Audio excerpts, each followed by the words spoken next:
चलिए प्रारंभ करते हैं। ओम नमः सिद्धेभ्य। मंगलमय मंगल करण वीतराग विज्ञान, नमो ताहि जाते भये अरहंतादि महान।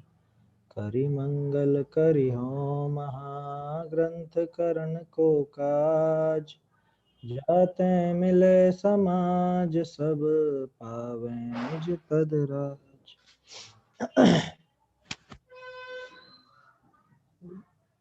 टोडरमल जी की पद्य रचनाओं पर अपनी चर्चा चल रही है। कल हमने देखा था कि जो मोक्ष मार्ग प्रकाशक ग्रंथ के मंगलाचरण हैं और आत्मानुशासन ग्रंथ का मंगलाचरण है टीका का, उस पर हमारी चर्चा हुई थी। पुरुषार्थ सिद्धि उपाय के भी कुछ छंद हमने देखे थे। पुरुषार्थ सिद्धि उपाय के मंगलाचरण में जो छंद थे उनमें टोडरमल जी ने किस प्रकार से गंभीर भावों को भर दिया है। शब्द सरल है लेकिन भाव बहुत गंभीर है।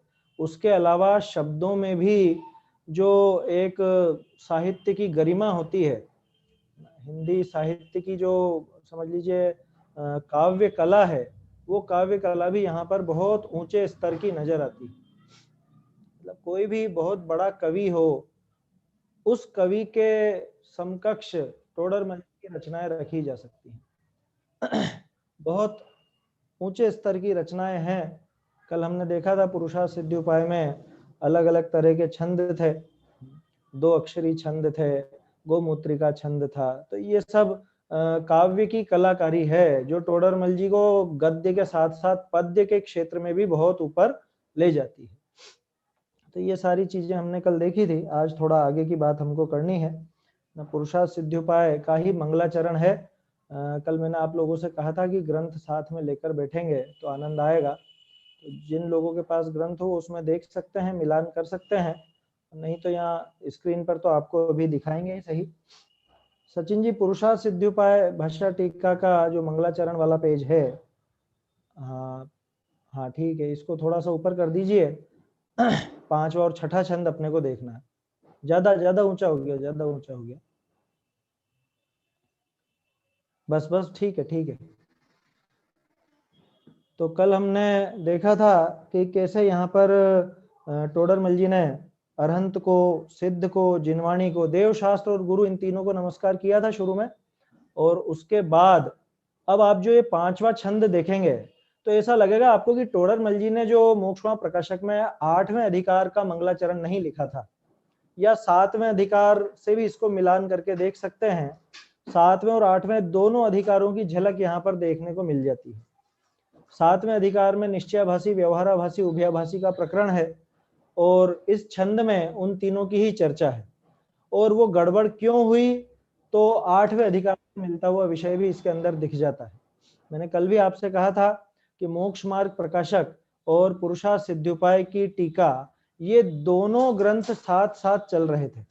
ये दोनों ग्रंथों की रचना टोडरमल जी एक साथ ही कर रहे थे, इसलिए बहुत सा विषय मिलता हुआ मिल जाता है, एक दूसरे से मिलता है।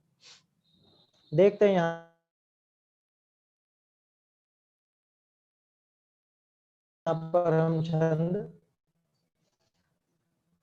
जब आप पढ़ेंगे तो इसमें होते हैं वो नियम पूरी तरह से घटित होते हैं, जरा सी भी कमी नहीं रखते हैं टोडरमल जी। लेकिन अगर प्रकाशित प्रति आप देखेंगे तो प्रकाशित प्रतियों में अक्षर इधर का उधर है, छंद का जो नियम है वो टूट जाता है। जैसे सवैया 31 ये छंद है, इसकी विशेषता यह है कि प्रत्येक पंक्ति में आपको 31 अक्षर मिलेंगे, प्रत्येक पंक्ति में। और प्रकाशित प्रतियों में आप देखोगे तो वहां पर कुछ ना कुछ कमी या बढ़ोतरी आपको दिख सकती है। तो ये यहाँ पर हमने पांडुलिपियों के आधार पर लिखा है और जो संशोधन है वो भी इसमें दिए हैं। आपको प्रकाशित प्रतियों से इसमें अंतर देखने को मिल जाएगा। वहां पे शायद ऐसा है, को नर निश्चय से आत्मा को शुद्ध मान, इस तरह से कुछ छंद है, जबकि मूल में ये इस तरह से था जैसा यहाँ आपको सामने नजर आ रहा है। देखते हैं छंद। केउ ने निहचे करी आत्म को शुद्ध मानी, भय है स्वच्छंद न पिछाने निज शुद्धता। केउ व्यवहार दानशील तप भाव ही को आत्म को हित जानी छाड़त न मुद्धता। केउ व्यवहार नय निहचे के मार्ग को भिन्न भिन्न जानी पहचानी करे उद्धता। जब जाने निहचे के भेद व्यवहार सब कारण को उपचार माने तब बुद्धता। क्या कह रहे हैं? केउ, केउ माने कई, है ना। केउ वैसे तो जैसे प्रकाशित प्रति में कोउ लिखा है, तो कोउ का अर्थ तो कोई है, लेकिन केउ का अर्थ होता है कई, है ना। क्योंकि निश्चयाभासी व्यवहाराभासी ये कोई एक एक जीव तो है नहीं, कई कई जीव इस तरह के हो जाते हैं। केउ नय, नय माने नय, और पाठांतर इसका नर भी मिलता है, लेकिन उससे ज्यादा नए शब्द उचित लगता है, क्योंकि आगे जो बात चल रही है वो नए की बात है। केउ नय निहचे करी, निहचे माने निश्चय, कोई निश्चय नय से आत्म को शुद्ध मानी, आत्मा को शुद्ध मान करके भय है स्वच्छंद, स्वच्छंदी हो गए। किसकी बात चल रही है? निश्चयाभासी जीव की, कि निश्चय नय से आत्मा को शुद्ध मान करके स्वच्छंदी हो गया। लेकिन खास बात यह है कि न पिछाने निज शुद्धता, वो दिखता ऐसा है, बातें ऐसी करता है जैसे वो शुद्धता को जानता हो, अपने शुद्ध स्वभाव की उसको पहचान हो, लेकिन वास्तविकता यह है कि वो निज शुद्धता न पहचानता, वो अपनी स्वयं की शुद्धता नहीं पहचानता। कोरी निश्चय नय का उसको एक एकांत पक्ष पड़ गया है, और शुद्ध शुद्ध शुद्ध आत्मा की बात करके स्वच्छंदी हुआ जा रहा है। अपने आचरण पर, अपने भावों पर जरा भी उसका कंट्रोल नहीं है। कोरा निश्चय नय की मुख्यता से, निश्चय नय का मुख्यता क्या, मुख्यता नहीं करता, वो तो पक्ष लेता है, एकांत पक्ष, उस एकांत पक्ष से स्वच्छंदी हो गया है। दूसरा व्यक्ति, केउ व्यवहार दानशील तप भाव ही को आत्म को हित जानी छाड़त न मुद्धता। क्या कह रहे हैं? कि कोई व्यक्ति ऐसा है, वो ये व्यवहार दानशील तप भाव ही को, यानी ये जो दानशील तप संयम व्रत नियम इत्यादि का उपदेश व्यवहार से दिया जाता है, उनको ही आत्म को हित जानी, उनको ही आत्मा का हित जान लिया उसने, और छाड़त न मुद्धता, मुद्धता माने मूर्खता, मूढ़पना, कि ये इस मूढ़पने को, इस मूर्खता को नहीं छोड़ता। पहला जीव तो ऐसा था कि वो अपनी असली शुद्धता को पहचानता नहीं है, स्वच्छंदी हो जाता है। दूसरा जीव ऐसा हो गया कि अपनी अनादिकालीन इस मूर्खता को नहीं छोड़ता, है ना, और ये जो व्यवहार आश्रित उपदेश दिया जाता है उसको ही मुख्य मान करके, उनको ही आत्मा का हित जान करके बैठा रहता है, अपने निज स्वरूप को नहीं पहचान पाता। अब तीसरा जीव उभयाभासी, केउ व्यवहार नए निश्चय के मार्ग को, और कोई व्यवहार नए और निश्चय नए के मार्ग को भिन्न भिन्न जानी पहचानी करे उद्धता। क्या भिन्न भिन्न जान लेता है? वो यूं सोचता है कि एक व्यवहार मार्ग है, एक निश्चय मार्ग है ना, ये भी सही है और वो भी सही है, दोनों चीजें वो स्वीकार करता है, और उसको क्या लगता है कि हमने निश्चय और व्यवहार को सही सही ग्रहण कर लिया। आगे बताएंगे टोडरमल जी सही सही ग्रहण कैसा है चौथी पंक्ति में। तो पहले तो ये देखें कि निश्चय और व्यवहार, व्यवहार और निश्चय के मार्ग को भिन्न भिन्न जान लेता है, मतलब कि ये दो मार्ग हैं, जबकि टोडरमल जी ने स्पष्ट किया है कि मार्ग दो नहीं है, उनका कथन दो तरह से है। जिसमें निश्चय से जो कथन है वास्तव में मार्ग वैसा ही है, और व्यवहार से जो कथन है वो सिर्फ कहा गया है समझाने के लिए, मार्ग वैसा है नहीं। और ये गलती क्या करता है उभयाभासी, कि ये दो तरह के मार्ग समझ लेता है। तो जब केवल व्यवहार ने नीचे के मार्ग को भिन्न भिन्न जानी पहचानी करे उद्धता, उनको भिन्न भिन्न जान करके पहचान करके और उद्धता करता है, उद्धत हो जाता है।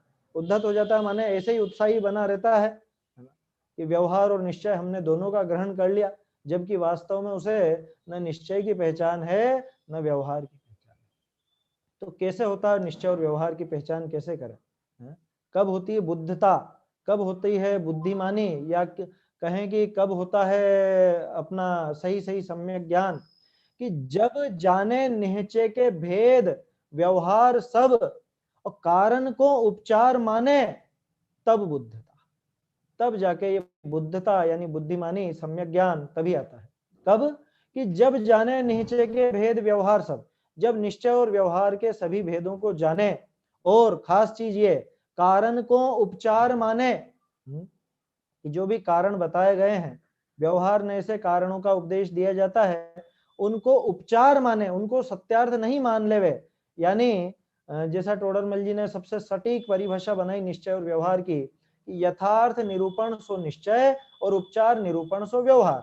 कि निश्चय नय से जैसा कहा गया है वैसा ही है, वस्तु स्वरूप वैसा ही है ऐसा स्वीकार करना, और व्यवहार नय से कहा गया है वैसा वस्तु स्वरूप है तो नहीं लेकिन समझाने के लिए कहा गया है ऐसा स्वीकार करना। यही बात यहाँ पर कह रहे हैं, कारण को उपचार माने तब बुद्धता, कि तभी जाके इसके सम्यक ज्ञान होता है, तभी बुद्धिमत्ता बुद्धता इसको प्रकट होती है। श्री गुरु परम दयाल वह दयो सत्य उपदेश, ज्ञानी माने जान के ठाने मूढ़ कलेश।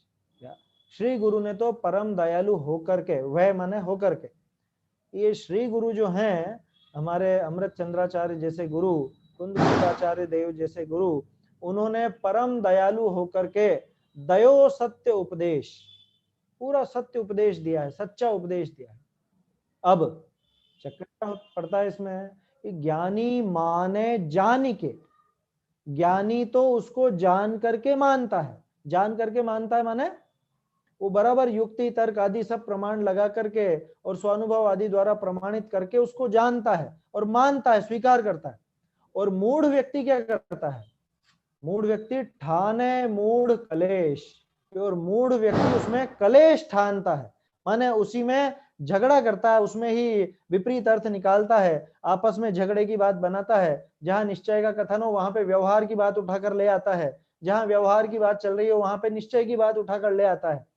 जो ऊपर बात आई थी निश्चय और व्यवहार की उभयाभास की, वो सारी की सारी मूढ़ता वो मूढ़ जीव करता है ना, वो कलेश ठानता है, वो जानता और मानता नहीं। तो इस तरह से ये पुरुषार्थ सिद्ध्युपाय में जो टोडरमल जी के छंद थे वो थे। इसमें एक विशेष बात है, जो पांचवा छंद है, ये पांचवा छंद बहुत सी जगह पे, बहुत सी पांडुलिपियों में हमको तीसरे नंबर पे मिलता है। सचिन जी थोड़ा सा ऊपर कीजिए इसको, तीसरे नंबर पे मिलता है। नहीं नहीं ऊपर कीजिए, हाँ बस बस, जो दूसरा छंद था थोड़ा सा और ऊपर, हाँ दूसरे छंद में आप देखेंगे कि वहां पे वाणी की बात थी, जिनवाणी की बात थी, और उसके बाद ही ये कथन आए तो उचित लगता है। माने दोनों तरह से ठीक है, कोई दिक्कत नहीं है। अभी हमको इस रूप में प्राप्त है, ये पांचवें नंबर पे मिलता है छंद तो भी ठीक है, और अगर तीसरे नंबर पर हो तो भी कोई दिक्कत नहीं है, बल्कि ज्यादा उचित अर्थ लगता है, क्योंकि जिनवाणी की बात है दूसरे में और उसके बाद ही ये निश्चय नए वगैरह की बात आ जाती है ना। दूसरे छंद में नयों की बात आई थी, नयन विनाना वान वने, है ना, उसके माध्यम से भी ये ठीक बैठता है। इस तरह से पुरुषार्थ सिद्ध्युपाय ग्रंथ के छंद हमने देखे। सचिन जी अब दूसरा पेज निकालिए आप, ये तीसरा पेज था, दूसरा पेज निकालिए, त्रिलोक सार के देखेंगे। नहीं ये तो आगे बढ़ गए, पीछे पीछे चलिए। त्रिलोक सार ग्रंथ के बारे में कल भी मैंने आपको बताया था। मतलब मुझे बहुत आश्चर्य भी होता है और बहुत थोड़ा सा ऐसा दुख भी होता है कि टोडरमल जी का हम 300वां वर्ष मना रहे हैं, ठीक है, लेकिन टोडरमल जी की सारी रचनाएं हमारे सामने नहीं है। कल भी मैंने आपसे कहा था त्रिलोक सार ग्रंथ 102 वर्ष पहले छपा था, उसके बाद छपा ही नहीं। मतलब टोडरमल जी की वचनिका की बात कर रहा हूँ, त्रिलोक सार तो अलग से तो छपे हैं, लोगों की कई अलग अलग तरह की टीकाएं भी मिलती हैं, लेकिन त्रिलोक सार की जो वचनिका टोडरमल जी ने लिखी है वो बहुत सुंदर है और उसको छपना चाहिए, है ना, छापने का प्रयास करना चाहिए। टोडरमल जी के अनुयायी हैं हम, तो ये चीज सामने आनी चाहिए।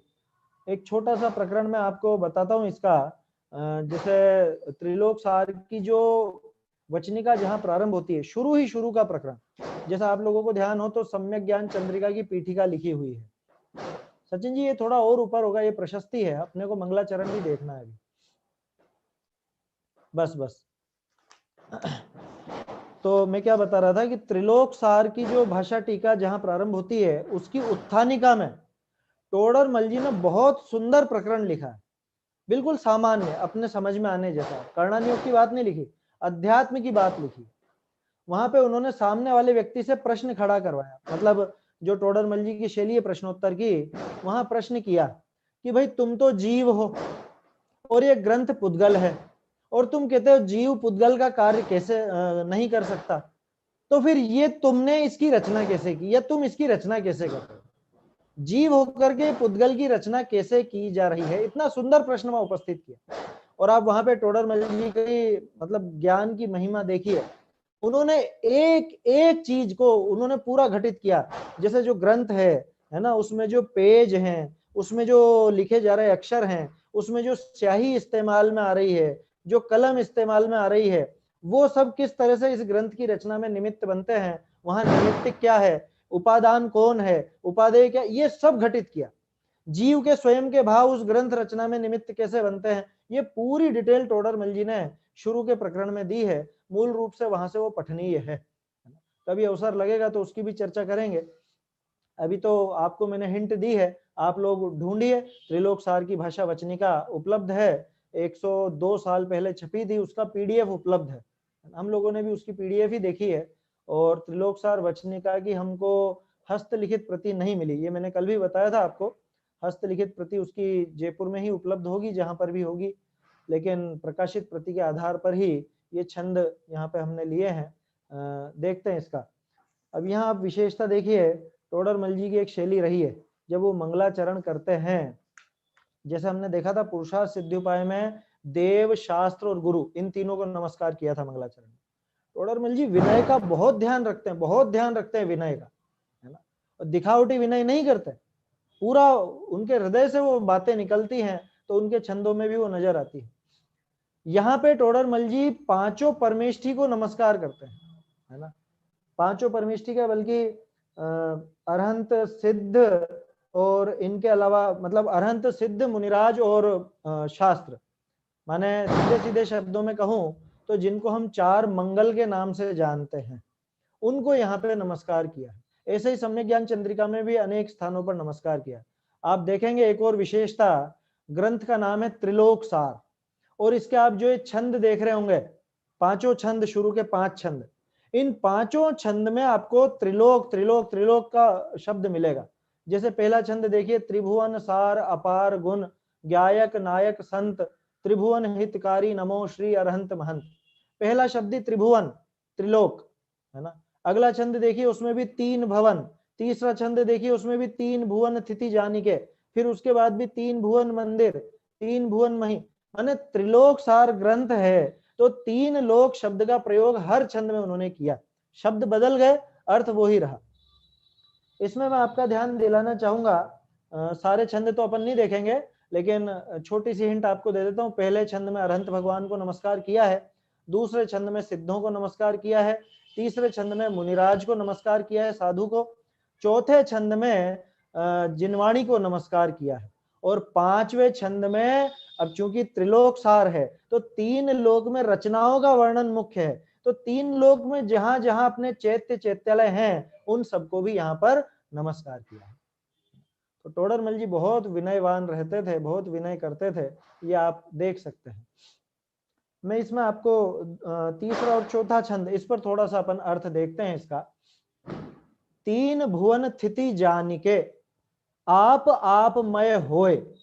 3 भुवन स्थिति माने तीनों लोक की स्थिति को जान करके आप मय होए, स्वयं स्वस्वरूप हो गए, यानी कि आत्मलीन हो गए, अपने स्वरूप में लीन हो गए। और कैसे, परते भय विरक्त अति, पर द्रव्यों से अत्यंत विरक्त हो गए, संसार, शरीर और भोगों से अत्यंत विरक्ति उनको आ गई। ऐसे नमो महामुनि सोए, ऐसे महामुनिराज को, ऐसे हमारे निर्ग्रंथ दिगंबर संतों को मैं नमस्कार करता हूँ। देखिए कैसे उन्होंने मतलब वर्णन किया, उनकी जो भाव विशुद्धि होती है, जो मुनिराज के समझ लीजिए भाव लिंग है, उसका पूरा वर्णन उन्होंने बहुत अच्छे से इसमें किया है। ऐसे ही जिनवाणी को दीपक की उपमा आपने अनेक जगह पे देखी होगी, है ना। जैसे आपने वो है अपने वीर हिमाचल ते निकसी, उसके अंदर भी दीपक की उपमा आती है। उसी तरह से यहाँ देखिए, तीन भुवन मंदिर विषय अर्थ प्रकाशन हार, कि तीन भुवन रूपी मंदिर, मंदिर का अर्थ, बहुत से लोग मंदिर के अर्थ में उलझ जाते हैं। मंदिर सोचते हैं कि जिनालय, मंदिर का अर्थ होता है मकान, है ना, भवन, मंदिर माने भवन होता है। तो तीन भुवन मंदिर विषय, कि तीन लोक रूपी भवन में अर्थ प्रकाशन हाथ, जैसे किसी मकान में दीपक प्रकाश फैलाता है, प्रकाशित करता है वस्तुओं को, उसी तरह से ये जैन वचन दीपक, ये जिनवाणी रूपी दीपक को मैं नमो नमस्कार करता हूं। कैसा है ये ज्ञान करण है, गुणधार है, ये ज्ञान करण गुणधार, ज्ञान को करने का गुण इसमें है। माने हमारे ज्ञान में ये निमित्त बनता है, हमें ज्ञान होने में जिनवाणी निमित्त बनती है, ऐसा इसमें जिनवाणी में विशेषता है। और तीन लोक में ये जिनवाणी तीन लोक में जो मिथ्यात्व का अंधेरा है उसे फैलाने के लिए दीपक का कार्य करती है। ऐसा इस छंद में अपन देख सकते हैं। और भी बहुत सुंदर सुंदर छंद है, लेकिन अब अपन चलते हैं आगे। प्रशस्ति, प्रशस्ति में बहुत सुंदर इसमें छंद आया है। इसमें टोडरमल जी ने, आप देखेंगे बहुत से स्थान पर आपने देखा होगा कि कैसे वो वाचक वाच्य संबंध वस्तुओं में घटित होता है। और तीन प्रकार के पदार्थ आपने देखे होंगे, या तीन प्रकार के नयों की चर्चा आपने सुनी होगी, ज्ञान नय, अर्थ नय, शब्द नय, उनसे संबंधित बात यहाँ पर आपको देखने को मिलेगी। मुझे ध्यान आता है समय सार जी की जो वचनिका है जयचंद जी छाबड़ा ने लिखी है, उसमें प्रारंभ में ही ये वाचक वाच्य आदि और इन सब का प्रयोग किया है और वहां भी समझाया है। इसी तरह से यहाँ भी हम देख सकते हैं। तो जयचंद जी छाबड़ा टोडरमल जी की शिष्य परंपरा में थे, ये आपको ध्यान होगा मेरे ख्याल से। जयचंद जी जब जयपुर आए तब उनकी उम्र थी 11 वर्ष, और टोडरमल जी की विद्वत्ता देख करके उनके द्वारा जो अध्ययन कराया जाता था उसे पढ़ करके वहीं के होकर के रह गए। 11 वर्ष की उम्र में आ गए थे वो धर्म सीखने। और उस समय टोडरमल जी बहुत प्रतिष्ठित विद्वान थे, बहुत नाम चलता था टोडरमल जी का, परिचय आप सबको ध्यान है ही सही। तो जयचंद जी यूं समझ लीजिए कि जब टोडरमल जी की मृत्यु हुई उस समय जयचंद जी लगभग 14-15 वर्ष के थे। जयचंद जी ने उनसे सीखा, काफी कुछ उनसे सीखा, और बाद में भी उनकी शैली जो चलती थी टोडरमल जी की, अनेक अनेक विद्वान उस शैली का संचालन करते थे, वहां पर वो सीखे। मैं तो ये बताना चाह रहा हूँ जयचंद जी ने भी जो ये बात ली है वाचक वाच्य की, और शब्द अर्थ और ज्ञान, ये तीन प्रकार के पदार्थों की चर्चा समय सार जी की वचनिका के प्रारंभ में भी मिलती है, तो वो यहाँ से सीखे, ऐसा मैं कहना चाहता हूँ। इसका हम दूसरा छंद देखते हैं। वाचक शब्द वाच्य है अर्थ, इनके यहु संबंध समर्थ, इनका करता नाही कोई, जाने इनको ज्ञाता होय। वाचक शब्द, कि ये जो शब्द हैं ये शब्द तो है वाचक, वाचक माने बताने वाला, और वाच्य है अर्थ, वाच्य माने जिसका वर्णन किया जा रहा हो, जिसको बताना हो, जिसे बताया जाना हो, वो है वाच्य, और जो बताने वाला है वो है वाचक। तो अर्थ माने पदार्थ, वस्तु, कि वस्तु तो होती है वाच्य और शब्द होता है वाचक। इनके यह संबंध समर्थ, इनके आपस में ऐसा संबंध है ना। समय सार जी वचनिका में ऐसा छंद लिखा है जयचंद जी ने, वाचक वाच्य नियोग, क्या वाचक वाच्य नियोग करके छंद है। तो वही बात यहाँ पर भी है कि वस्तु में और उन शब्दों में वाचक वाच्य संबंध होता है। अब उस वस्तु का और उन शब्दों का कोई कर्ता है क्या, कि इनका कर्ता ना ही कोई, इनका कोई भी कर्ता नहीं है, माने अनादि निधन है। ये वो वस्तु तो स्वयं ही अपने आप में अनादि निधन वस्तु है, पदार्थ है ना, अपने अस्तित्व सहित हमेशा वर्तती है। और वो जो शब्द हैं उन शब्दों का भी कोई कर्ता नहीं होता। क्यों? क्योंकि शब्द पुद्गल हैं, वो भी स्वयं अपने आप में पदार्थ है। इनमें आपस में वाचक वाच्य संबंध है। जो इनको जानता है वो इनका ज्ञाता जरूर होता है, लेकिन कर्ता कोई नहीं होता। अभी पहले टोडरमल जी अब इसके बाद में वाचक वाच्य का संबंध भी दिखाएंगे, कैसे शब्द पदार्थ और ज्ञान इनमें आपस में संबंध होता है, ये भी दिखाएंगे। और ये जो कर्ता पन्ने वाली बात आई है, ये भी यहाँ पर अभी दिखाएंगे। पेज नंबर 3 पर अभी हम देखेंगे यहाँ पर। सचिन जी ये, हाँ अगला पेज इसके नीचे वाला, यहाँ हम देखेंगे। बस बस बस, ज्यादा ऊपर हो गया, ज्यादा ऊपर हो गया, बस। बहुत सुंदर उदाहरण दिया है टोडरमल जी ने, उससे हमको ये भी समझ में आएगा कि कैसे वाचक और वाच्य में, इन शब्दों में और उन पदार्थों में संबंध बनता है, किस तरह से शब्द, अर्थ और ज्ञान नए होते हैं, और कैसे इनका कोई कर्ता नहीं है। वो जो पहले छंद देखा था वो एक तरह से इन छंदों की भूमिका है, तीसरे और चौथे छंद की। आप इनको देखेंगे तो आपको आनंद आएगा। अध्यात्म की बात यहाँ पे देखिए, कौन से ग्रंथ में? त्रिलोक सार में। त्रिलोक सार यद्यपि कर्णानियोग का ग्रंथ है, आप सोचो कर्णानियोग का ग्रंथ है त्रिलोक सार, लेकिन उसमें भी टोडरमल जी अध्यात्म की बात भर देते हैं। जैसा मैंने थोड़ी देर पहले भी आपको बताया था कि त्रिलोक सार ग्रंथ के प्रारंभ में ही टोडरमल जी ने ये अध्यात्म की बात की है कि इनका कर्ता कौन है, इस ग्रंथ का कर्ता कौन है। ठीक उसी तरह की बात ग्रंथ के अंत में भी उन्होंने दी। कई बार विचार आता है, बहुत से लोग सोचते होंगे कि टोडरमल जी तो कर्णानियोग के विशेषज्ञ थे, तो उनका रस कर्णानियोग में ज्यादा होगा, जबकि ऐसा नहीं है।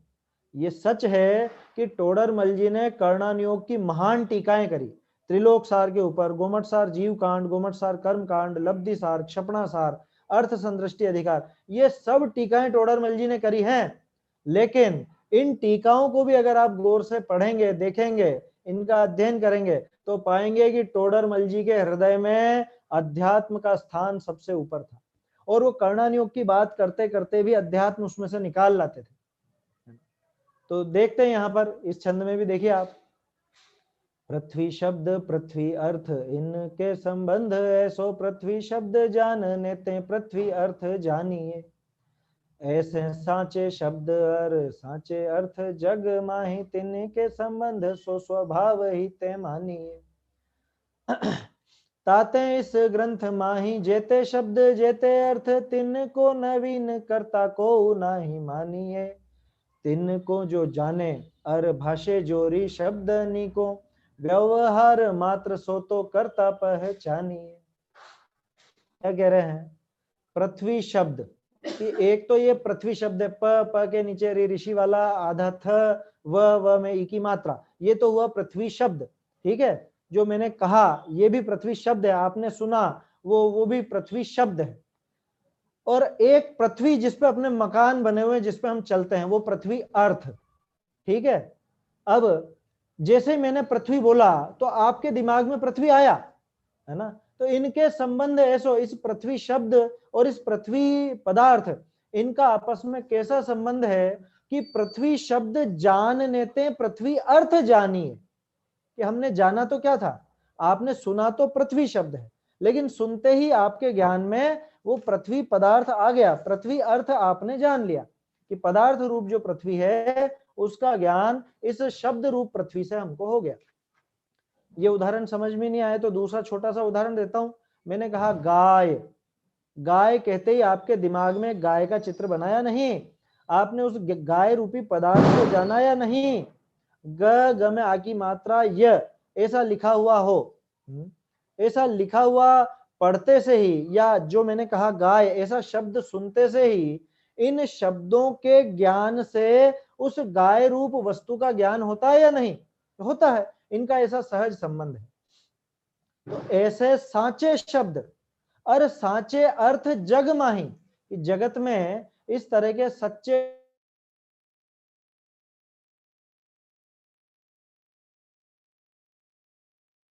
शब्द और सच्चे अर्थ, सच्चे पदार्थ तिनके बनाया नहीं है, ये स्वभाव से ही ऐसा संबंध है। गाय और गाय कहते ऐसे ही, वो गाय जो पदार्थ है, गाय जो द्रव्य है ना, जीव द्रव्य, जीव और पुद्गल की मिली हुई दशा, उस गाय का ख्याल आपको आ जाता है, ऐसा स्वभाव से ही बना हुआ है। तो टोडरमल जी क्या कहना चाह रहे हैं? टोडरमल जी ये कहना चाह रहे हैं कि ताते इस ग्रंथ माही, इसलिए इस ग्रंथ में जेते शब्द, जितने भी शब्द हैं, और जेते अर्थ, जितने उन शब्द के वाच्य पदार्थ हैं जगत में, जैसे मान लो इस ग्रंथ में नाम आया सुमेरु है ना, और जो असली सुमेरु पर्वत है वो, तो इस सुमेरु शब्द में और उस सुमेरु अर्थ में ऐसा आपस में संबंध है, उन न तो इस शब्द का कोई करता है न उस सुमेरु का कोई करता है, तो तिनको नवीन करता को नहीं मानिए। तो इस ग्रंथ में भी जितने शब्द हैं और जो उनका अर्थ है, जो पदार्थ हैं, उनका कोई नवीन करता नहीं है। ये अध्यात्म की कितनी कितनी बड़ी ऊंची बात है। अकर्तावाद की बात यहाँ पे हमको त्रिलोक सार जैसे कर्णानियोग के ग्रंथ में टोडरमल जी पिला रहे हैं कि इनका कोई नवीन करता नहीं है, सब अनादि निधन है वस्तुएं, अनादि निधन वस्तुएं सभी अपनी अपनी मर्यादा सहित परिणमती हैं। कोई किसी का कर्ता धर्ता नहीं होता है, कोई किसी के परिणमन कराने से परिणमित नहीं होता है। ये सब अमृत वचन टोडरमल जी ने हमें दिए हैं। तिनको नवीन करता को नहीं मानी। आप लोगों को कोई शब्द या कोई चीज समझ में नहीं आए तो आप पूछ सकते हैं, है ना। सचिन जी देख लीजिएगा, किसी का कोई प्रश्न हो या कोई रेज हैंड करे तो आप लोग बता दीजिएगा, क्योंकि मुझे तो क्या है, सामने सिर्फ स्क्रीन में ये छंद नजर आ रहा है, आप लोगों के चेहरे भी अभी तो नजर नहीं आ रहे हैं, तो मुझे पता नहीं चल रहा है कि आप समझ पा रहे हैं या नहीं, है ना। किसी को अगर कोई चीज समझ में ना आए तो जरूर पूछ सकते हैं, बता सकते हैं। तो क्या कहना चाह रहे हैं यहाँ पे कि तिन ताते इस ग्रंथ माही जेते शब्द जेते अर्थ तिनको नवीन करता को नहीं मानी, कोई उनका करता नहीं है ना। अरे ये जो शब्द मैं बोल रहा हूं, कहने को अपन कह रहे हैं कि मैं बोल रहा हूं, वास्तव में मैं इन शब्दों का करता नहीं। ये शब्द भी अनादि निधन, भाषा वर्गणा है ना, पुद्गल है, अनादि अनंत वस्तु ये स्वयं है। मैं जीव द्रव्य, मैं स्वयं अनादि निधन हूं। अब ये जीव जीव, ये जो ज में एक ही मात्रा और वह, ये जो मैंने शब्द बोला, इस शब्द का भी कर्ता मैं नहीं, कोई नहीं, और वो जो जीव पदार्थ है उसका भी कर्ता कोई नहीं। तिनको जो जाने, अब इन पदार्थों को और इन शब्दों को जो जाने, और भाषे और कहे, भाषे माने कहे, है ना। कैसे कहे, जोरी शब्दनी को। अब जैसे मैं कुछ वाक्य बोल रहा हूं तो ये शब्दों को जोड़ करके मैंने ऐसा कथन किया ना, कहने को किया, वास्तव में तो ये शब्द अपने आप आपस में जुड़े और वैसे ही शब्द निकले, ठीक है। तिनको जो जाने और भाषे जोरी शब्दनी को, कि ऐसे इन शब्दों को जोड़ करके जो जानता है और जो कहता है। नए की परिभाषा क्या है, वक्तुर अभिप्रायो नया और ज्ञातुर अभिप्रायो नया। देखिए यहाँ पे वो सूत्र मिल रहा है अपने, बीज है उसका। जो जाने माने ज्ञाता, और जो भाषे माने वक्ता। तो जो कहे अथवा जो जाने, स्क्रीन पर से हट गया है छंद, मैं यहीं से पढ़ करके बोलता हूं कि तिनको जो जाने और भाषे जोरी शब्दनी को, कि उन शब्दों को जोड़ करके जो जानता है या उन शब्दों को जोड़ के जो कहता है, व्यवहार मात्र सो तो करता पहचाने, कि उसको करता कह दिया जाता है, वो भी व्यवहार से, निश्चय से वो करता नहीं है। कि ये बातें कौन बोल रहा है, कि मैं बोल रहा हूं, कि ये व्यवहार का कथन है, वास्तव में मैं इन शब्दों का करता नहीं हूं। ये छंद किसने बनाए, कि टोडरमल जी ने। टोडरमल जी कह रहे हैं कि भैया मात्र व्यवहार से ऐसा कहा जाता है, क्योंकि इन शब्दों को यहाँ पे जोड़ने का भाव आया, इन शब्दों को जोड़ करके यहाँ पे ये जुड़ गए, बन गए, ऐसा बनाव बन गया, तो व्यवहार से कर्ता कह दिया जाता। लेकिन अभी बात समाप्त नहीं हुई, व्यवहार से भी कौन कहलाएगा कर्ता। ये देखिए आप नीचे टोडरमल जी की विनम्रता देखिए और अध्यात्म की पकड़ देखिए। ऐसी परिपाटी माही, ये छंद अपन ने बोला नहीं था शायद, चलिए बोलते हैं इसको। ऐसी परिपाटी माही यहाँ वर्धमान जिन भय तिन हुन तिन को स्वरूप जान्यो है। इच्छा बिन दिव्य ध्वनि तिन के प्रकट भई, ताकरी स्वरूप किछु तैसो ही बखान्यो है। गौतम गणेश सुनी ऐसो उपकार कीनो, ताको अनुसार सब ग्रंथनि में आन्यो है। तिनि करी ज्ञानवंत होई छोटे ग्रंथ जोरी, किने हुने नाना भांति अर्थ पर मान्यो है। क्या कह रहे हैं, ऐसी परिपाटी माही, इस परिपाटी, है ना, ये जो अनादिकाल से दिव्य ध्वनि होती आई है, तीर्थंकर होते आए हैं, उपदेश होता आया है, इस परिपाटी में यहाँ वर्धमान जिन भय, यहाँ पे हमारे वर्धमान जिनेन्द्र भय, वर्धमान जिनेन्द्र हुए, जिनका कल हम मोक्ष कल्याणक मनाएंगे, है ना। वैसे तिथि तो आज की है ना, ग्रंथों में चतुर्दशी की तिथि है, लेकिन चूंकि उसका अंतिम प्रहर में मोक्ष गए थे इसलिए अमावस्या के दिन मनाया जाता है। तो ऐसी परिपाटी में यहाँ पे वर्धमान जिनेंद्र हुए हैं। तिनहु ने, उन्होंने भी, है ना, हु शब्द का अर्थ भी होता है। तिनहु ने यानी उनने भी, तिनको स्वरूप, किनका, किनका स्वरूप, वो जो शब्द और अर्थ की बात चल रही थी वो, है ना, उन शब्दों का और उन अर्थों का उन पदार्थों का स्वरूप जाना है। जैसे हमने सुमेरु का उदाहरण लिया था, सुमेरु शब्द भी उन्होंने जाना और सुमेरु पर्वत को भी उन्होंने साक्षात जाना है। क्या हुआ फिर जान लिया तो, कि इच्छा बिन दिव्य ध्वनि तिनके प्रकट भई, बिना इच्छा ही, अनिच्छा के ही, भवि भागन वच जोगे वशाय मात्र, ना कि इच्छा वशाय, है ना, भव्य जीवों के भाग्य से, हम जैसे जीवों के भाग्य से उनकी वो दिव्य ध्वनि खिरी, और वचन योग से वो दिव्य ध्वनि खिरी। इच्छा बिन दिव्य ध्वनि तिनके प्रकट भई, उनके ये बिना इच्छा ही दिव्य ध्वनि प्रकट हो गई अपने आप। देखो उनके भी कर्ता वो नहीं, ये बताने के लिए लिखा है इच्छा बिन। ता करी स्वरूप किछु तेसो ही बखान्यो है, उसके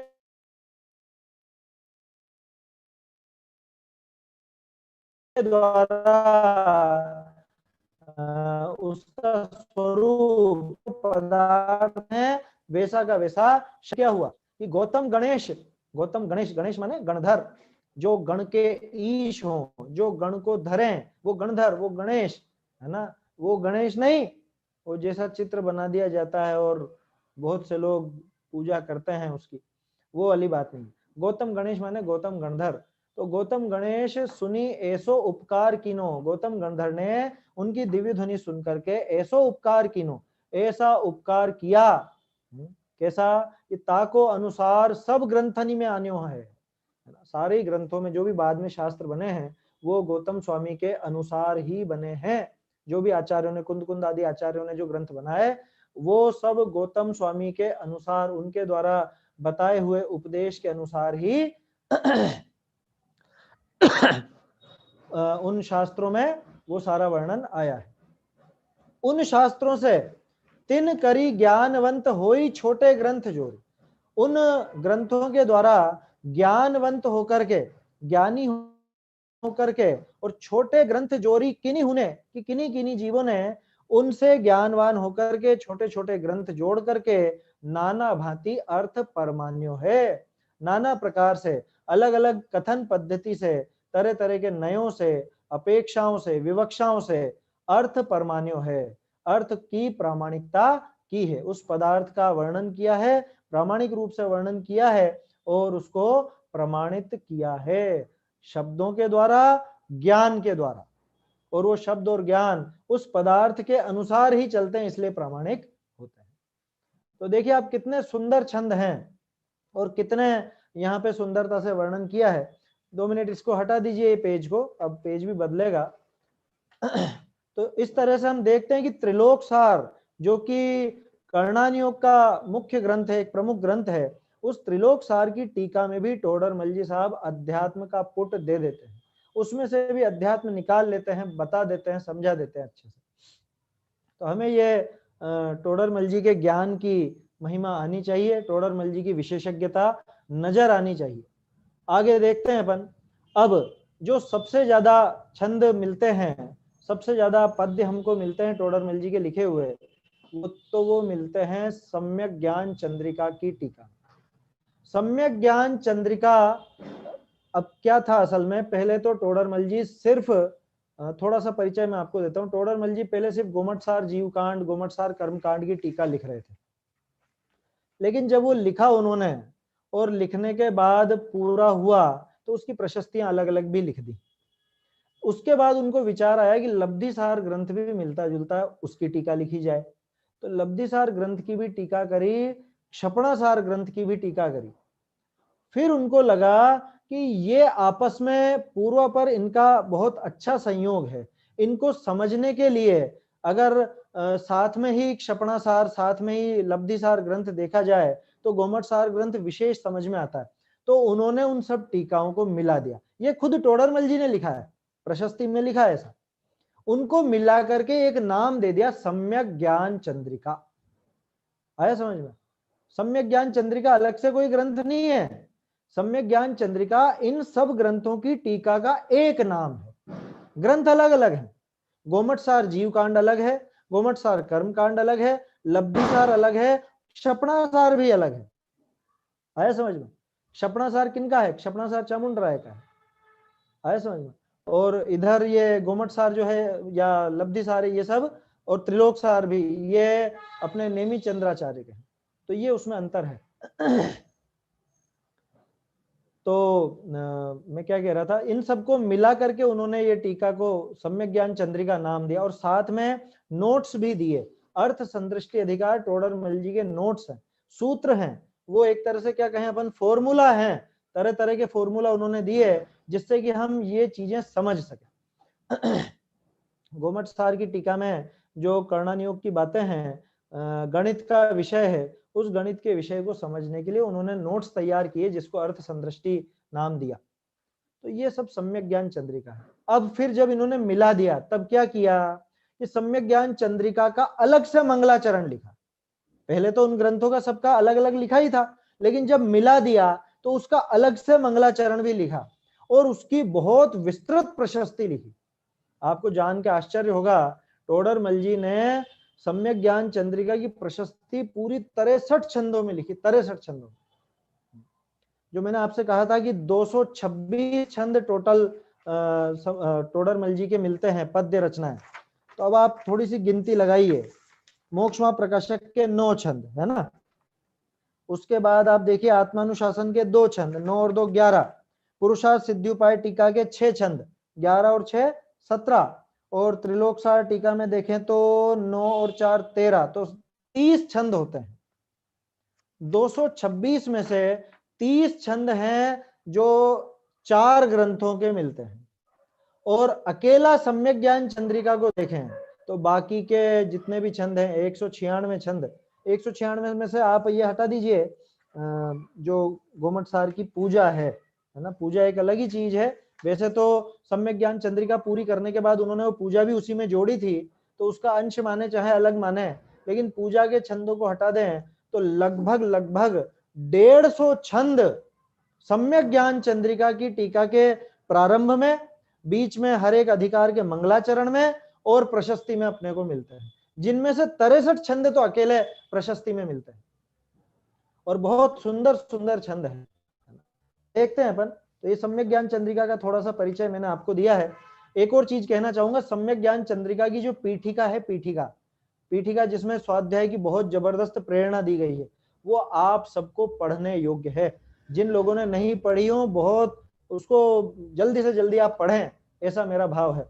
आप वो पढ़ोगे तो आपको लगेगा ही नहीं कि मोक्षमा प्रकाशक से कुछ अलग चीज पढ़ रहे हैं, ऐसा लगेगा कि मोक्षमा प्रकाशक का ही ये अंश है। ऐसा सुंदर वर्णन है, बहुत सुंदर वो पीठिका लिखी है।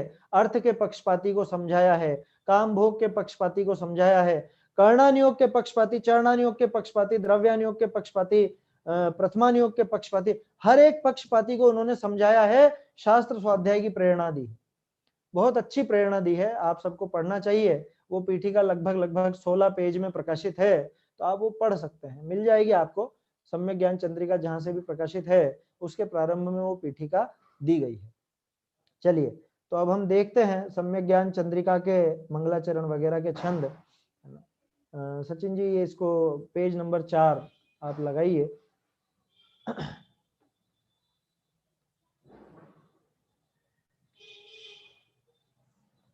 पेज नंबर 4 जहां पे सम्यक ज्ञान चंद्रिका के छंद दे रखे हैं।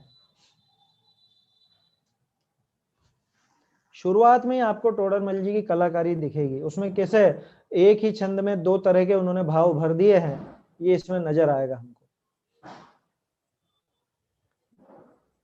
अभी आपके स्क्रीन पर आने वाला है छंद। वैसे तो सबने सुन रखा होगा, गुण स्थान विवेचन आपने पढ़ी हो, तो उसके शुरुआत में जो 6 छंद है मंगलाचरण के, वो ही 6 छंद, ये असल में वो 6 छंद इसके ही है, सम्यक ज्ञान चंद्रिका के।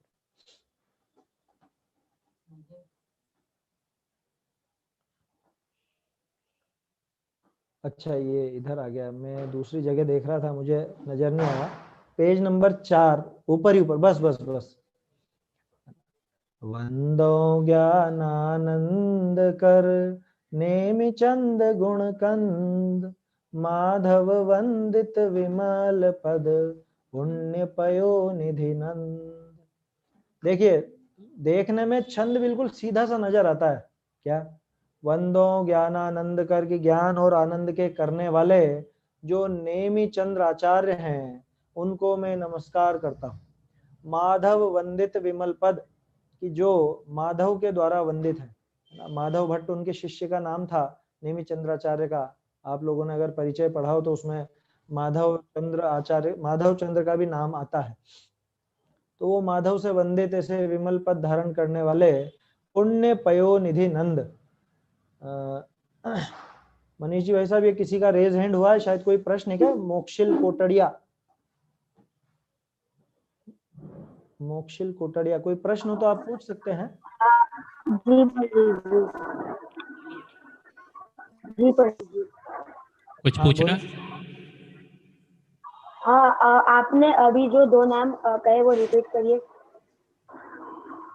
जो दोहा पढ़ा वो रिपीट करूं यूं? नहीं, माधव जी और वो कोई एक और नाम, वो कैसा? आपकी आवाज साफ नहीं आ रही है आपकी। ये पहले छंद को पुनः समझाइए। इसका अर्थ में अभी वापस से अपन पूरा अर्थ देखते हैं। मैंने पहले ही कहा कि इसके दो अर्थ हैं। दो अर्थ कैसे निकलते हैं वो मैं अभी बताता हूं आपको। पहला अर्थ तो जो हम सामान्य रूप से कर रहे हैं वही है कि वंदो ज्ञानानंद कर, ज्ञान और आनंद के करने वाले ऐसे नेमी चंद्राचार्य जो कि गुणों के कंद हैं, उनको मैं वंदना करता हूं, नमस्कार करता हूं।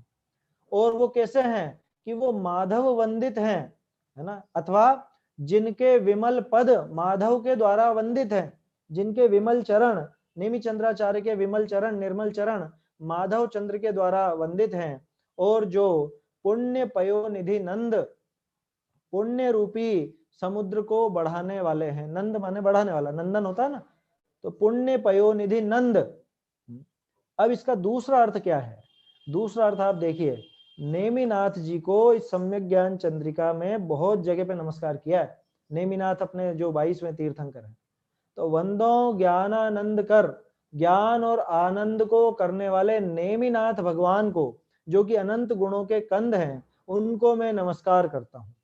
और माधव वंदित, अब आपको ध्यान होगा कि माधव नाम कृष्ण का भी है ना, और कृष्ण नेमिनाथ जी के चचेरे भाई थे और उन्हीं के समय हुए थे, है ना। तो माधव वंदित कि कृष्ण के द्वारा वंदित जिनके विमल चरण हैं, और जो पुण्य पयोनिधि नंद, पुण्य रूपी समुद्र को बढ़ाने के लिए चंद्रमा के समान हैं, ऐसे नेमिनाथ भगवान को मैं नमस्कार करता हूँ। टोडरमल जी ने ऐसा प्रयोग 3-4 जगह किया है। तो नेमिनाथ जी, है ना, नेमिनाथ जी देखें तो वास्तव में, एक सेकेंड,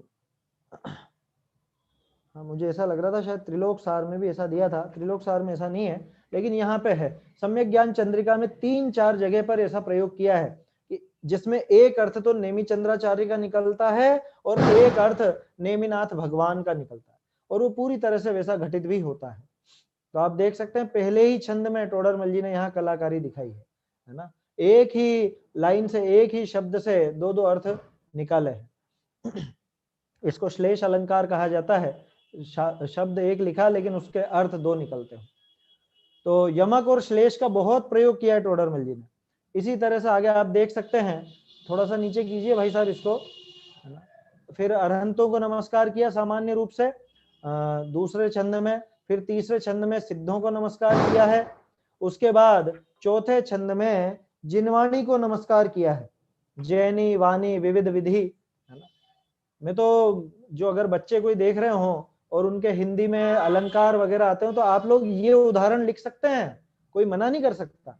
अनुप्रास उदाहरण, अनुप्रास के आप उदाहरण दे सकते हैं। ये मैं नमो नगन जैन जन, या फिर जैनी वाणी विविध विधि, ये सब अनुप्रास अलंकार के उदाहरण है। यमक और श्लेष हमने यहाँ पर देखा ही है। तो ऐसे आप अपने स्कूल में भी प्रयोग करें तो कोई दिक्कत उसमें नहीं आएगी। अब देखिए जो प्रसिद्ध छंद है मैं नमो नगन जैन जन, वो यहीं का है ना। ये इसका 5वां छंद है। और इसके पहले भी हमने देखा कि पुरुषार्थ सिद्धि उपाय में भी टोडरमल जी ने इस छंद का प्रयोग किया, हालांकि उसका पहले पद में कुछ अंतर अपने को वहां पर देखने को मिल जाता है। इसके बाद मैं आपको ये बताना चाहूंगा कि टोडरमल जी की जो पद्धति रही, जैसे मोक्ष मार्ग प्रकाशक के 9 अधिकार हैं और आपने देखा होगा प्रत्येक अधिकार में उन्होंने मंगलाचरण किया, 8वें में बस नहीं किया लेकिन हर एक अधिकार में मंगलाचरण किया। ये पद्धति सिर्फ मोक्ष मार्ग प्रकाशक में नहीं चलाई उन्होंने, यही पद्धति उन्होंने ये गोमटसार जीव कांड और कर्म कांड के लिए भी चलाई।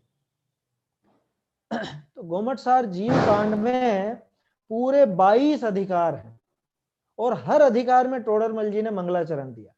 अब इस 22 अधिकारों में भी उन्होंने क्या विशेषता रखी कि 22 अधिकारों में पूरे समझ लीजिए 22 तीर्थंकर तक उन्होंने नमस्कार किया। मात्र आदिनाथ जी, पार्श्वनाथ जी और महावीर स्वामी, इन 3 का छंद इसमें नहीं मिलता, बाकी अजित नाथ जी से लेकर के नेमिनाथ जी तक के पूरे 22 तीर्थंकर तक हमको ये छंद देखने को मिल जाते हैं। पहले अधिकार का जो छंद है वहां पे नेमी चंद्र आचार्य ने सामान्य रूप से जिनेंद्र भगवान को और टोडरमल जी ने नेमी चंद्र आचार्य को और नेमिनाथ भगवान को दोनों को नमस्कार किया, है ना। और ज्ञान भूषण जो भट्टारक थे जिन्होंने इसकी टीका लिखी थी, जिसके आधार पर संस्कृत टीका बनी और उस संस्कृत टीका के आधार पर टोडरमल जी ने वचनिका लिखी, उनका थोड़ा सा वर्णन किया है। तो वो सारा वर्णन पहले अधिकार के मंगलाचरण में दिया, इसलिए आदिनाथ जी का मंगलाचरण नहीं आ पाया। बाकी दूसरे अधिकार में अजितनाथ जी का, तीसरे अधिकार में संभवनाथ जी का, चौथे अधिकार में अभिनंदन जी का, इस तरह से क्रमशः प्रत्येक अधिकार में जिस नंबर का अधिकार है उस नंबर के तीर्थंकर को नमस्कार किया है। छंद तो सभी बहुत सुंदर है ना, और तरह तरह के उसमें प्रयोग हैं, अलंकार हैं, भाषा जो समझते हैं वो आप अगर इनको देखेंगे तो आप समझ जाएंगे कि कैसा प्रयोग किया है। मैं थोड़ा ध्यान दिलाना चाहूंगा, आप 9वें अधिकार वाला छंद देखिए, 9वें अधिकार का छंद, हाँ अगले पेज पर, बस यही देखिए। आप इस छंद को देखिए, कितना सुंदर छंद बनाया है। कुंद कुसुम सम दंत जुत पुष्प दंत जिनराय, वंदो ज्योति अनंतमय पुष्प दंत वतकाय। कुंद कुसुम, एक कुंद नाम का पुष्प होता है, आपने सुना होगा, कुंद पुष्प होता है बिल्कुल सफेद। कुंद कुसुम सम दंत जुत यानी एकदम सफेद, जिनके दंत हैं।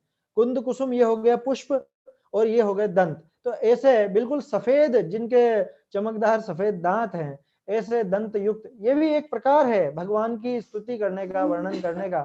शरीर के आधार पर भी स्तुति की जाती है ना। आपने पढ़ा ही होगा शायद 27वीं गाथा के बाद जो छंद है समय सार जी में, उसमें बताया है कि अपने शरीर के तेज से जिन्होंने 10 दिशाएं धो दी हैं और जिनकी शरीर की कांति बहुत सुंदर है, इसी तरह से भी व्यवहार से स्तुति की जाती है। कांत्येव स्नपयन्ति ये दश दिशो धामना निरुंधन्ति, ये इस तरह का छंद है वो। तो ऐसे यहाँ पे भी शरीर के आधार पर वर्णन किया। लेकिन देखिए आप, तो पुष्प दंत जो नाम है, उनके दंत पुष्प के समान, लेकिन कौन सा पुष्प की? कुंद पुष्प। कुंद पुष्प सफेद होता है और दांत भी सफेद ही शोभा देते हैं, तो इससे पुष्प दंत जिन रहा है। और वंदो ज्योति अनंतमय, अनंत ज्योति वाले पुष्प दंत वत काय, ये शब्द खास है जिस पर मैं आपका ध्यान दिलाना चाहता था कि उनकी जो काय है, शरीर है, वो कैसी है कि वो भी पुष्प दंत के जैसा है। क्या मतलब? पुष्पदंत स्वामी का रंग कौन सा था? सफेद, है ना। आपको ध्यान होगा 8वें और 9वें यानी चंद्रप्रभ और पुष्पदंत जो दोनों तीर्थंकर हैं, ये सफेद रंग का इनका शरीर था। 2 गोरे 2 सांवले, 2 हरियल 2 लाल, शेष सोल कंचन वरण, ऐसा आपने छंद सुना होगा। तो उसमें जो सफेद वर्ण वाले तीर्थंकर हैं वो हैं चंद्रप्रभ स्वामी और पुष्पदंत स्वामी। तो पुष्पदंतवत काय, देखो कैसे इन्होंने घटित किया कि उनके दंत कुंद पुष्प के समान, ठीक है, तो वो हो गए सफेद। और उन्हीं कुंद पुष्प जैसे दंत के समान उनके शरीर की काया, शरीर का वर्ण ना, उनकी काया का जो वर्ण है वो भी बिल्कुल सफेद। तो ऐसा पुष्पदंत शब्द के अलग अलग जगह उन्होंने प्रयोग किए हैं। हर एक छंद में, मतलब हर एक तीर्थंकर के जो नाम है, 2-2, 3-3 जगह वो नाम लेकर के उन्होंने हर एक जगह अलग अलग अर्थ निकाला है, यमक अलंकार का प्रयोग किया। देखिए आप 10वां छंद देखिए, इसी के नीचे दूर करत भव ताप सब शीतल जाके वैन। क्या, ये संसार का जो ताप है, इस संसार का ताप है, जन्म मरण का जो ताप है, उसको जो पूरी तरह से दूर कर देते हैं, ऐसे कौन? शीतलनाथ जी नहीं, ऐसे शीतल जाके वैन। वैन माने जिसके वचन, जिनके वचन, जिनकी वाणी, कि शीतलनाथ जी के वचन ही इस संसार के ताप को ठंडा कर देते हैं, संसार के ताप को शीतल कर देते हैं। ऐसे तीन भवन नायक नमो, तीन लोक के जो नायक हैं उनको मैं नमस्कार करता हूँ। शीतल जिन सुख दैन, ऐसे शीतल जिनेन्द्र भगवान को मैं नमस्कार करता हूँ। ऐसे ही आगे आप देखेंगे तो वहां भी आपको मिलेगा श्रेय, श्रेयांश शब्द का प्रयोग अलग अलग अर्थों में किया है, श्रेय शब्द का अर्थ। ऐसे ही वासु पूज्य का बहुत सुंदर सुंदर छंद है। 15वें छंद पर मैं आपका ध्यान दिलाना चाहूंगा। ये देखिए, बहुत सुंदर छंद है। आप इसमें उपमा देखिए, क्या गजब की उपमा दी है, रूपक दिया है। सुधाधार सम धर्म तय पोषे भव्य सुधान्य, प्राप्त किए निज इष्ट को भजो धर्म घन मान्य। क्या कहा? सुधाधार सम धर्म तय। एक एक शब्द के कई कई अर्थ है यहाँ पे। सुधाधार, अमृत की धारा समान धर्म से, सुधाधार सम धर्म ते, यानी एक तो हो गया सम शब्द का अर्थ हो गया समान, है ना, अमृत की धारा के समान धर्म से। अथवा दूसरा अर्थ, सुधाधार सम धर्म ते, सम माने वीतराग भाव, चारित्र। आपने पढ़ी होगी प्रवचन सार जी की 7वीं गाथा, है ना, चारित्रम खलु धम्मो धम्मो जोसो समोत्तीर्ण दिट्ठो, है ना, सम, सम भाव जिसको कहा, वो सम भाव ही वीतराग भाव है, वही चारित्र है, वही धर्म है। तो सम धर्म माने वीतराग धर्म, कि वीतराग धर्म रूपी सुधा की धार से, अमृत की धारा से, जिसने पोषे भव्य सुधान्य, ये भव्य जीव रूपी धान्य, धान्य माने फसल, ये भव्य जीव रूपी फसल का जिन्होंने पोषण किया। क्या गजब की उपमा दी है, सोचिए आप, कि जैसे बादल, बादलों से वर्षा होती है, उस वर्षा से जो फसल होती है उस फसल का पोषण होता है। ठीक उसी तरह से जो धर्मनाथ जी थे, धर्मनाथ जी ने इस सम धर्म, है ना, सम धर्म वीतराग धर्म की अमृत धारा बरसा करके भव्य जीव रूपी फसल को पोषण दिया है। भव्य जीव रूपी फसल इनसे पनपेगी, है ना, फलेगी, फूलेगी, सुखी होगी। और ये जो धान्य है भव्य रूपी सुधान्य, इन्होंने उस धर्म की धार से प्राप्त किए निज इष्ट को, है ना, अपने इष्ट को प्राप्त कर लिया, एक अर्थ। दूसरा अर्थ कि धर्मनाथ जी ने स्वयं ने अपने इष्ट को प्राप्त किया, मोक्ष गए ना, तो अपने इष्ट को प्राप्त किया। ऐसे में भजो, ऐसे में भजता हूं किनको? धर्म घन मान्य, ऐसे धर्म रूपी घन को, धर्म रूपी जिनको घन माना गया, घन माने बादल, कि धर्म के बादल धर्मनाथ जी। देखो कितना सुंदर रूपक बिठाया है, उपमा बिठाई है टोडरमल जी ने। टोडरमल जी का जो वेद्य और वो रोग का दृष्टांत है मोक्ष मार्ग प्रकाशक में, वो हम देखते हैं कि किस तरह से वो सांग रूपक घटित करते हैं, उसी तरह से यहाँ सांग रूपकता घटित टोडरमल जी ने की है। धर्मनाथ जी को बादल की उपमा दी, भव्य जीवों को फसल की, धान्य की उपमा दी। इस तरह से ये यहाँ पर बहुत सुंदर सुंदर छंद आपको देखने को मिल जाएंगे। इसी तरह से 20वां और 22वां छंद भी है ना, और दूसरे छंद भी है, लेकिन मेरे ख्याल से समय हो चुका है अपना, और फिर रात ज्यादा होने पर, आज चतुर्दशी भी है, बहुत से लोगों ने एक समय ही भोजन किया होगा, तो आलस भी आ रहा होगा किसी को, और किसी किसी को ये थोड़ा साहित्य की बातें भी हो जाती हैं, ये सुन करके भी आलस आ रहा होगा। बात यही समाप्त करते हैं, है ना। आगे की जो चर्चा है और भी सुंदर सुंदर छंद है, कल आप बिल्कुल भी मत चूकिएगा, मैं ये कहना चाहता हूँ। कल हमारी आखिरी चर्चा है, और जो प्रशस्ति है, मैं समझता हूँ कि टोडरमल जी ने जो सम्यक ज्ञान चंद्रिका की प्रशस्ति लिखी है, वो टोडरमल जी के सबसे सुंदर पद्य हैं, और उसमें टोडरमल जी ने अपने हृदय के भाव, उनके हृदय में जो अध्यात्म भरा हुआ था, वो अध्यात्म भरपूर उसके अंदर मिलेगा। तो कल हम उसकी चर्चा करेंगे, है ना। अभी समय हो चुका है, यहीं पर बात समाप्त करते हैं। जय जी। अभी हमने आदरणीय पंडित श्री विक्रांत जी शास्त्री झालरा पाटन, इनके माध्यम से पुरुषार्थ सिद्धि उपाय, त्रिलोक सार, सम्यक ज्ञान चंद्रिका और भी मोक्षमा प्रकाशक टोडरमल जी का आप पीछे जो उनके बैनर देख रहे हैं, जैन अध्ययन केंद्र, तो आप समझ सकते हैं अध्ययन आपका कितना है। स्वयं बहुत ज़्यादा डीप अध्येता हैं और शैली भी ऐसी है कि पढ़ने पढ़ाने की शैली है। और चूँकि टोडरमल जी के संबंध में इतना ज़्यादा गहरा चिंतन आपको नए विद्वानों में नहीं देखने को मिलेगा जो विक्रांत जी में आपको देखने को मिलेगा। और जो साहित्य का समझो अनुसंधान कर रहे हैं और हम सभी को वो अनुसंधान के माध्यम से लाभान्वित कर रहे हैं। बहुत ही सुंदर अभी हमने मार्मिक व्याख्यान का लाभ लिया है। इसी प्रकार से जो कि हम कभी सम्यक ज्ञान चंद्रिका को आपने नाम तो सुना होगा, ग्रंथ का परिचय कैसे कैसे छंद हैं, कितने छंद हैं और उसमें क्या भरा है, और टोडरमल जी की शैली कैसी है अद्भुत साहित्य के संबंध में, छंदों के संबंध में, यमक अलंकार, श्लेष अलंकार, अनुप्रास अलंकार, हर छंद में आपको एक नई विधा मिलेगी साहित्य की। तो इस प्रकार से भी प्रवचन हो सकते हैं एक अद्भुत शैली के माध्यम से, आदरणीय हमारे विक्रांत जी के माध्यम से जो हमने लाभ प्राप्त किया है। इसी प्रकार का आपको कल सम्यक ज्ञान चंद्रिका के आधार से बहुत ही सुंदर चर्चा सुनने को मिली।